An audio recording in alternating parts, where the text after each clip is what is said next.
ಅಯ್ಯಪ್ಪ ಸ್ವಾಮಿಗೆ ಕೋಟ್ಯಾಂತರ ಭಕ್ತರು. ದೇಶ ವಿದೇಶಗಳಿಂದ ಕೂಡ ಅಯ್ಯಪ್ಪ ಸ್ವಾಮಿಯನ್ನು ನೋಡಲು, ಅವರ ದರ್ಶನವನ್ನು ಮಾಡಲು ಮಾಲೆ ಹಾಕಿ ದೀಕ್ಷೆಯನ್ನು ಮಾಡಿ ಇರುಮುಡಿಯನ್ನು ತಲೆ ಮೇಲೆ ಹೊತ್ಕೊಂಡು ಬರ್ತಾರೆ.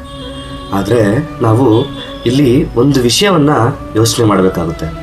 ಶಬರಿಮಲೆಯಲ್ಲಿ ಈ ಟೈಮಲ್ಲಿ ರಶ್ ಇರೋದಿಲ್ಲ, ಈ ಸಮಯದಲ್ಲಿ ರಶ್ ಇರುತ್ತೆ, ಈ ಟೈಮಲ್ಲಿ ಹೋಗೋದು ಬೇಡ, ಈ ಟೈಮಲ್ಲಿ ಹೋಗೋಣ ಅಂತ ಹೇಳಿ ಕೆಲವು ಪ್ಲ್ಯಾನ್ಗಳನ್ನ ಮಾಡ್ಕೊಳ್ತೀವಿ.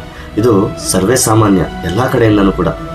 ಆದರೆ ನಾವು ಎಲ್ಲರೂ ಕೂಡ ನಮ್ಮ ಯೋಚನೆಯಲ್ಲಿ ಒಂದು ಬದಲಾವಣೆಯನ್ನು ಮಾಡಿಕೊಳ್ಬೇಕು. ಅದು ಏನು ಅಂತಂದರೆ, ಶಬರಿಮಲೆಯಲ್ಲಿ ಎಲ್ಲ ಸಮಯದಲ್ಲೂ ಕೂಡ ಜನಸಂದಣಿ ಇದ್ದೇ ಇರುತ್ತೆ ಅನ್ನೋದನ್ನು ನಾವು ಮೊದಲು ಫಿಕ್ಸ್ ಮಾಡ್ಕೊಳ್ಬೇಕು. ಯಾಕೆ ಅಂತಂದರೆ, ಜನ ಇರ್ತಾರೆ ಅಂದಾಗ ಕೆಲವು ಕ್ರಮಗಳನ್ನು, ಕೆಲವು ಮುಂದಾಲೋಚನೆಗಳನ್ನು ಮಾಡ್ಕೊಳ್ತೀವಿ ನಾವೆಲ್ಲರೂ ಕೂಡ ಅಲ್ವಾ.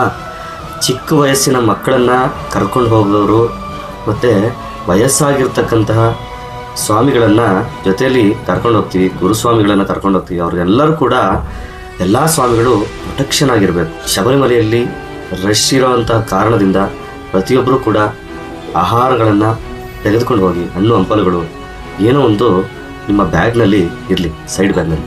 ಹಾಗೆ ಪ್ಲಾಸ್ಟಿಕ್ ಬಾಟಲ್ನಲ್ಲಿ ನೀರನ್ನು ತಗೊಂಡು ಹೋದರೆ ಬಾಟಲ್ಗಳನ್ನು ಎಲ್ಲೆಂದರೆ ಅಲ್ಲಿ ಬಿಸಾಕಬೇಡಿ.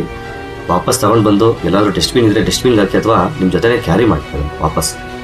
ನನ್ನ ಮನಸ್ಸಾಳುವ ಅರಸನೇ ಶರಣಮಯ್ಯಪ್ಪ.